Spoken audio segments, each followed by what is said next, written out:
Dr. Andri Setianingsih, Sarjana Pendidikan, yaitu materinya tentang teknik berpidato yang baik. Tempat tanggal lahir Banjarnegara 9 Februari 1965, Sarjana Pendidikan IKIP Muhammadiyah, UAD, S1 UT, dan dalam organisasi adalah PCNA Kalibening, PCA Kalibening, PDA Majelis Tarjih dan ke Majelis Tablik dan Ketarjihan Divisi Keluarga. Tempat kerja SDN 3 Kaliminaso, Kecamatan Purworejo. Harapannya bundaku yang saya ceritakan setelah disampaikannya teknik berpidato, nanti panjenengan semuanya untuk bisa berpidato paling tidak dari PCA satu persatu untuk mempresentasikan apa yang akan panjenengan bawakan, sehingga semuanya insya Allah nanti dari semua PCA harapannya kita mengikuti tentang teknis bagaimana berpidato yang baik. Setelah itu kita laksanakan, kita membuat konsep dan sekaligus nanti bisa mempresentasikannya. Siap bunda semuanya? Siap bunda semuanya? Siap insya Allah ya. Mudah-mudahan itu yang akan kita laksanakan pada pagi hari ini. Mudah-mudahan kita semuanya selalu bahagia ya bunda ya. Insya Allah. Tepuk semangat.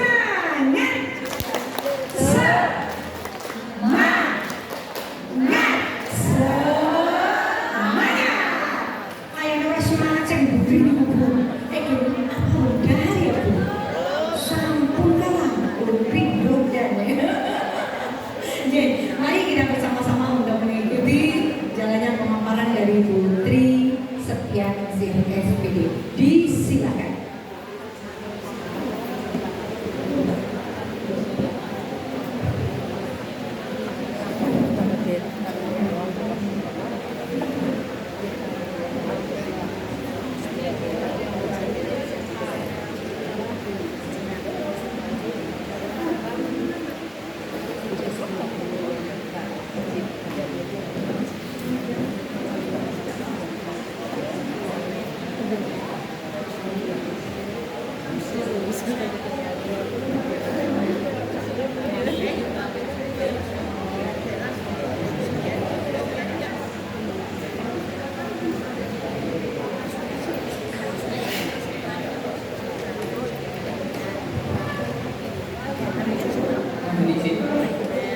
Assalamualaikum warahmatullahi wabarakatuh. Waalaikumsalam warahmatullahi wabarakatuh. Atas sekalian bunda-bundaku Aisyah yang cantik-cantik dan soleha. Alhamdulillah. Alhamdulillah. Wa syukurillah. Wala haula wala quwata illa billah. Wassalamu ala Rasulillah wa ala alihi wa sahbihi ajmain. Amma ba'du. Yang saya hormati dari pimpinan wilayah Aisyah Jawa Tengah, Ibunda Dwi Astuti SPD DPD, dan Bunda Dr. Aisyah. Yang kami hormati Ketua Pimpinan Daerah Aisyah Banjarnegara, Ibu Dr. Anda Siti Sobra beserta jajarannya. Yang kami hormati bunda-bundaku Aisyah dari pimpinan cabang Aisyah se-daerah Banjarnegara yang tidak bisa saya sebut satu persatu. Puji syukur saya panjatkan kepada Allah Subhanahu wa taala yang telah melimpahkan rahmat, taufik, hidayah serta inayahnya pada kita, sehingga pada pagi hari ini kita masih diberi suatu kenikmatan oleh Allah yang luar biasa, yaitu nikmat Islam, iman, sehat dan sehat, sehingga bisa mengikuti pelatihan mubalighat sampai pada hari ini dengan keadaan yang sehat, yang bertempat di gedung yang megah ini, yaitu di Pusdamu. Sholawat serta salam selalu tercurahkan kepada junjungan kita Nabi Muhammad SAW beserta keluarganya, sahabatnya, dan para orang-orang yang iktibar kepadanya. Bunda-bundaku yang soleha cantik. Pada kesempatan hari ini kami akan menyampaikan materi tentang teknik berpidato yang baik. Sebelum pada teknik yang berpidato, yang dimaksud dengan pidato sendiri yaitu penyampaian gagasan, pikiran, informasi, serta tujuan dari pembicara kepada orang lain dengan cara lisan. Itu yang berpidato. Jadi penyampaian gagasan atau pikiran, kemudian informasi dengan tujuan dari pembicara untuk menyampaikannya kepada yaitu audiens, kepada audiens. Kemudian yang kedua bisa juga pidato adalah penampilan diri seseorang di hadapan audiens untuk menyampaikan isi hati dan pikirannya. Nah, dalam berpidato ini ada yang namanya retorika. Retorika itu apa? Yaitu seni menggunakan bahasa yang baik dan efektif. Jadi tidak terlalu yang bertele-tele, singkat padat dan singkat padat dan jelas.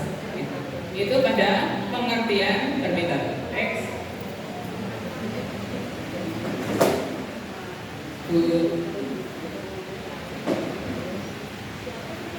Kemudian bagaimana syarat berpidato? Ada beberapa syarat dalam berpidato untuk yang baik, ya. Di antaranya yang pertama adalah punya pengetahuan yang luas. Jadi punya pengetahuan yang luas itu untuk bisa bicara di depan orang banyak, biasanya pengajarnya adalah bagaimana caranya banyak membaca, banyak membaca buku. Kemudian punya kepribadian yang baik, karena nanti dari pidato itu kan dididik oleh audiens sehingga punya pribadi yang baik. Kemudian jujur dan ikhlas, apa yang disampaikan itu jujur, jangan manipulasi. Kemudian bijaksana dan sopan. Jadi bijaksana dalam penggunaan waktunya dan juga sopan dalam berpenampilannya. Kemudian kaya dengan perbendaharaan kata. Ya. Jadi kalau banyak membaca biasanya banyak pengetahuan, perbendaharaan itu katanya apa? Banyak. Kemudian berpikir kritis. Ya, cepat tanggap kepada hal-hal yang sedang baru. Kemudian menguasai tema pembicaraan atau materi. Jadi dalam berpidato kunci adalah materi. Materi dikuasai, insya Allah pidatonya akan baik dan lancar. Kemudian memahami karakteristik. Karakteristik apa? Karakteristik audiens. Karena audiens kan banyak kita sesuaikan dengan ya audiensnya. Audiensnya siapa? Anak-anak, remaja atau yang. Kemudian percaya diri. Insya Allah kalau mau berpidato itu sudah menguasai materi, insya Allah akan percaya diri karena apa yang akan disampaikan sudah dikuasai. Kemudian bersikap menarik. Nah, bersikap menarik di sini ya dalam berpidato dari penampilannya. Kemudian dari gaya pidatonya sehingga nanti tidak membosankan. Kemudian bertanggung jawab. Bertanggung jawab pada apa? Pada materi yang telah disampaikan untuk bisa dipertanggungjawabkan. Next.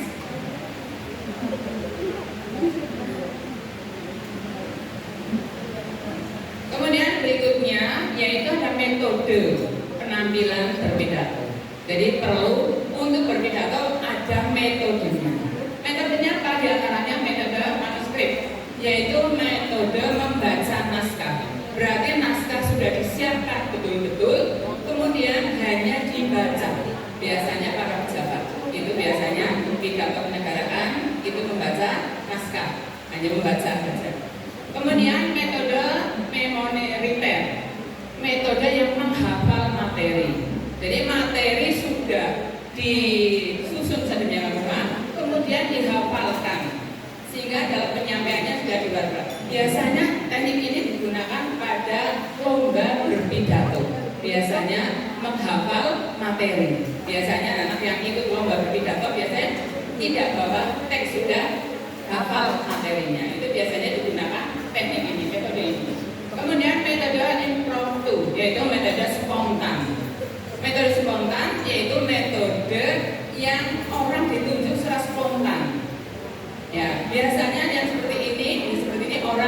sudah jam terbangnya tinggi, yaitu sudah sering sehingga ditunjuk langsung sudah bisa langsung memberikan apa yang akan disampaikan. Itu metode spontan. Kemudian metode extemporan, yaitu metode secara garis besar, maksudnya yaitu dalam penyampaian pidato itu ditulis garis besarnya saja, kemudian dia langsung bisa menjabarkan.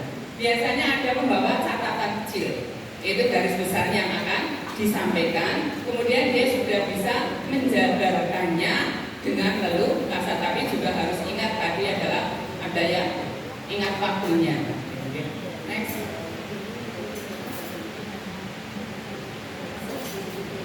Kemudian ada unsur-unsur penting dalam berpidato. Jadi dalam berpidato ada unsur yang penting. Siapa? Yang pertama adalah pembicara atau orator yang memberikan, yang berpidato, ya. Jadi yang pertama itu ada oratornya. Kemudian yang kedua audiens yang mendengarkannya. Yang ketiga tujuan. Ya, dalam berpidato punya tujuan. Tujuannya hanya menyampaikan materi, apa tujuan yang lain, harus punya tujuannya.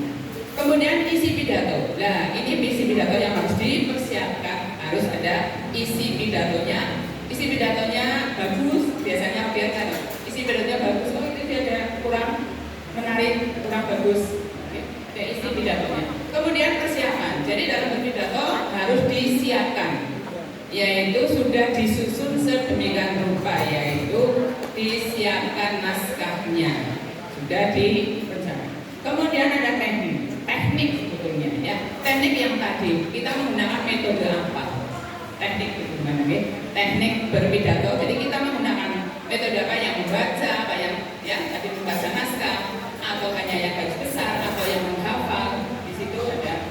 Kemudian etika, ya, dalam berpidato perlu ada etika atau sopan santun dari orang yang menyampaikannya. Ya, sopan santun dalam kata-katanya, ya, sopan santun ya dari perilakunya, itu ada sopan santun. Itu diantara unsur-unsur penting dalam berpidato. Next. Kemudian inti pidato. Nah, dalam menyusun naskah berpidato untuk pidato itu adalah ada inti berpidato. Yang pertama apa? Mukotimah atau pembukaan atau mukotimah, yaitu isinya apa? Ya, salam, penghormatan, kemudian ada mukotimahnya, pendapat, puji, syukur. Tapi yang singkat-singkat saja. Kemudian isi atau inti pidatonya, isinya apa, yang mau disampaikan apa, itu ada di bagian intinya. Kemudian penutup itu berisi dalam berpidato biasanya kan kadang ada kata-kata yang kadang mungkin menyinggung, ya. Di situ nanti untuk ada permohonan maaf. Kemudian ada simpulan dari berpidato, biar yang audiens yang tadinya kurang paham dengan adanya kesimpulan akan menjadi paham. Itu pada penutup. Kemudian yaitu ditutup dengan bacaan salam. Kemudian, nah ini kaitannya pokok-pokok isi pidato. Tadi kaitannya dengan tadi, ya ada yang tadi mukotimah isinya salam pembuka. Kemudian ada kata pendahuluan, ya biasanya itu kata pendahuluan. Ya tadi penghormatan, ya menghormatan ke mukotimah itu sebagai kata mendahulukan apa yang menurut. Kemudian pokok isi pidatonya. Jadi isi pidatonya tadi mau menyampaikan tentang apa, di situ kemudian banyak membaca dijabarkan sehingga audiens akan paham, oh tadi pidatonya isinya tentang ini. Kemudian ya tadi simpulan, ya simpulan maksud yang penutup tadi, ya penutup. Kemudian saran, harapan, dan kata penutup tadi sudah yang ini.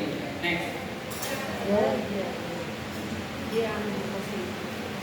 Nah, kemudian ada yang terakhir adalah tips cara berpidato.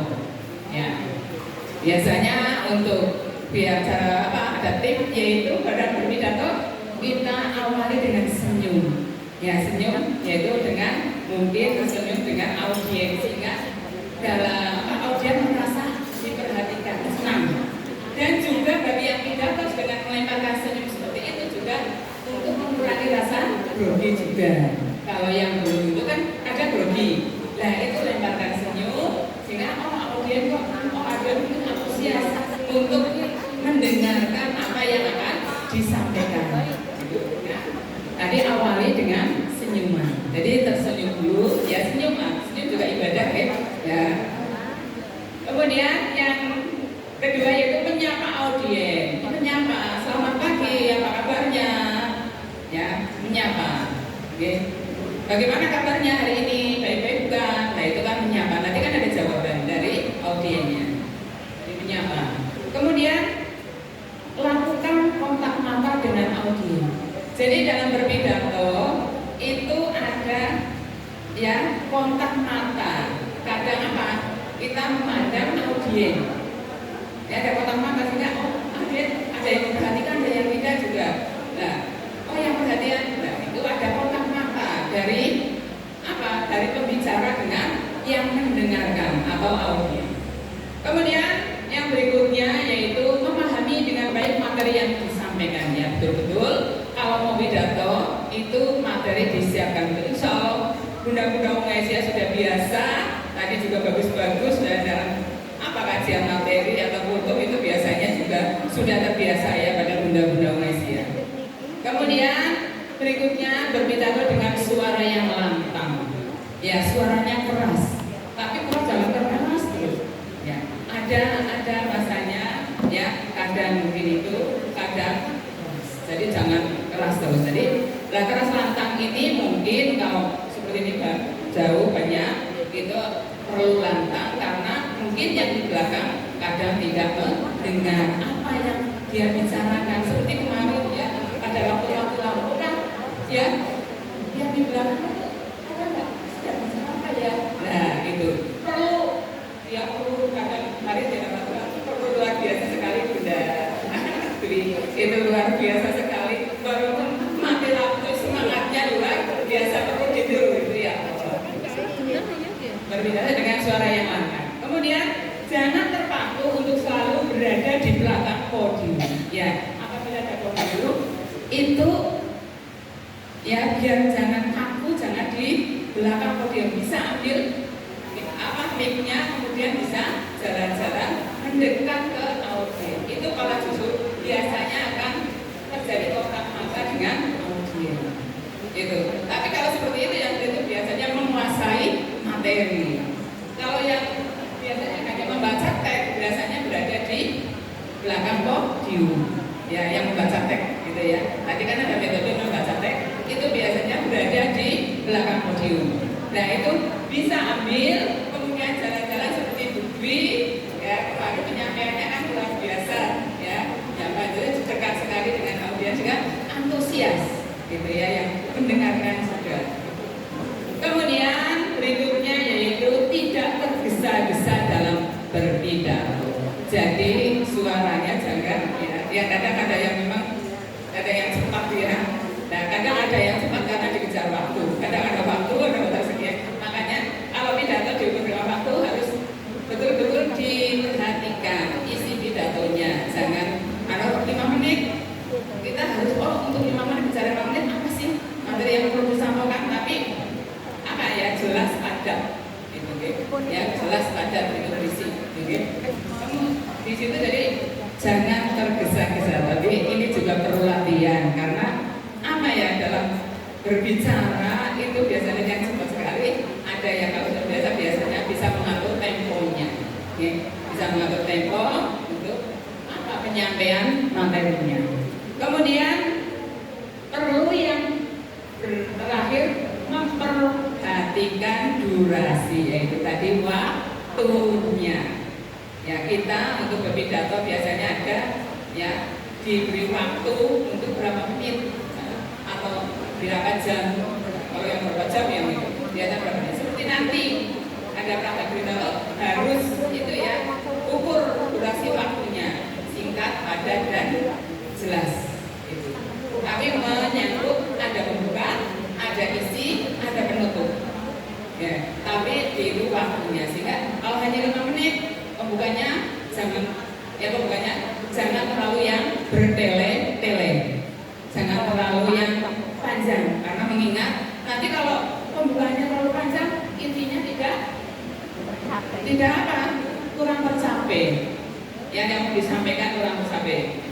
Jadi perlu mengingat tadi yang terakhir adalah memperhatikan durasi, yaitu durasi waktunya. Apabila dikasih waktu berpidato sekian menit, harus betul-betul